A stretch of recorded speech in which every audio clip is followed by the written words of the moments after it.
So here's the Cannondale Bad Boy Ultra. The only modifications on this particular bike is I've added clip-ins. Everything else on this bike is completely stock. I have rebuilt the head shock on it because it went out on me. That's another whole story that we'll save for a different video. So I bought this bike brand new. I've owned it now for almost, I want to say almost 8 years now. We'll see how long I've owned it.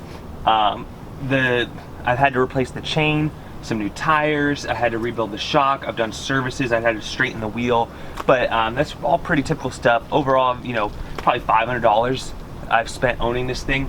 The one downside is, you can see here, like the chain does derail and messes up the paint here.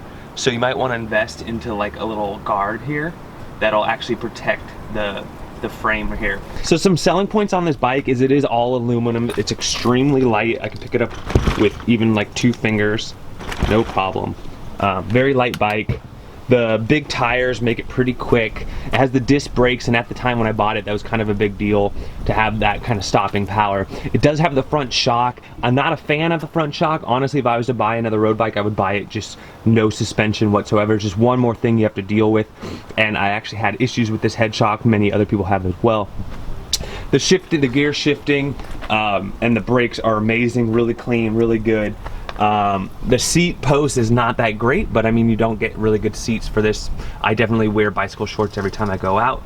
The gearing is good. I mean, I do really steep hills and it works out really well. The brakes are quick. It does eat through tires, but I think the main reason why you'd buy this bike is it's a great commuter bike, like around the city, because it's got enough rigidity and it's got that shock. So it's really like a commuting bike. You wouldn't buy this bike to necessarily do like long distances for road bicycling, but it's great to like ride around the city or, you know, commute with it.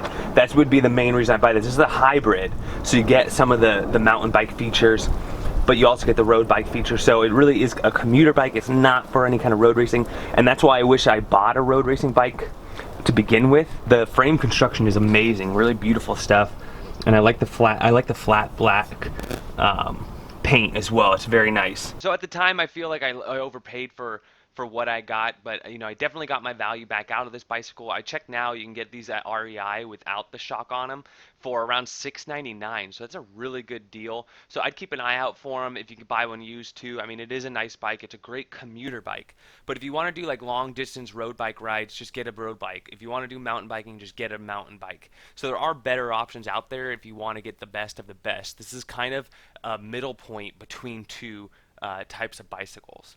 If you like this video, please like and subscribe, and until next time.